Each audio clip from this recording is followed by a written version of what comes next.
The rainforests, the so-called lungs of the earth, much of it now choked in flames. In 2019, images of the Brazilian Amazon on fire shocked the world. These large swaths of rainforests are chopped down to make way for cattle ranching and farming. Today, the world is consuming more meat than ever. Americans alone put away over 50 pounds of beef per person each year. Only 5 miles to a Hardee's Big Roast Beef. It's a habit that dates back decades. I've been really looking into this history of what did Americans used to eat? What were we eating in the 1970s and how has it changed? At the time there was this dominant message, a message which I think is still pretty dominant today, which is that our bodies need a significant amount of protein and the best source of that protein is animal protein.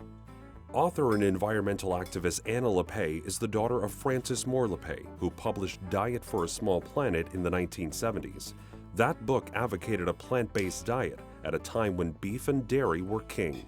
For a balanced diet, all 4 food groups are important every day, but only the milk group has one source: me.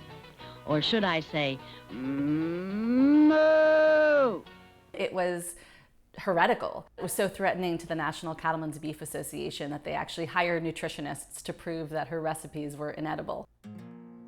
Today, Anna LaPay argues that consumers should eat less meat because of the harm it does to the earth. Nearly 80% of the world's agricultural land is now used to graze or grow food for livestock. There are so many ways in which industrial beef impacts our planet, from water use to the impact on soil health to the loss of biodiversity when we're using so much land for just a couple of crops to feed livestock. When you're talking about the energy used, the animal welfare implications, all this land, both grazing land, cropland, to produce an animal that's actually giving us a really inefficient return on our investment.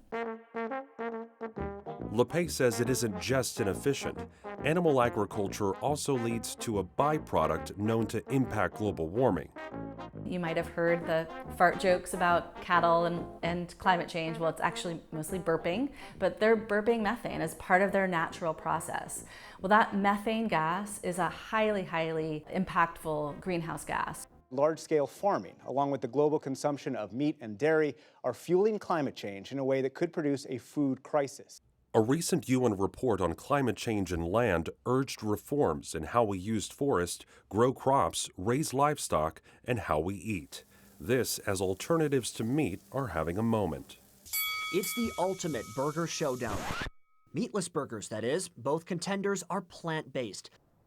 Despite all the buzz, LaPay says convincing consumers that there's a connection between what we eat and the health of the planet can be a hard sell. I think that part of the reason why food was so invisible in the climate conversation is because it is such a complex system. You can almost see the emissions coming out of your tailpipe. You can picture, why airplanes are so polluting, but your dinner plate doesn't seem like it's a source of pollution, for air pollution, climate pollution.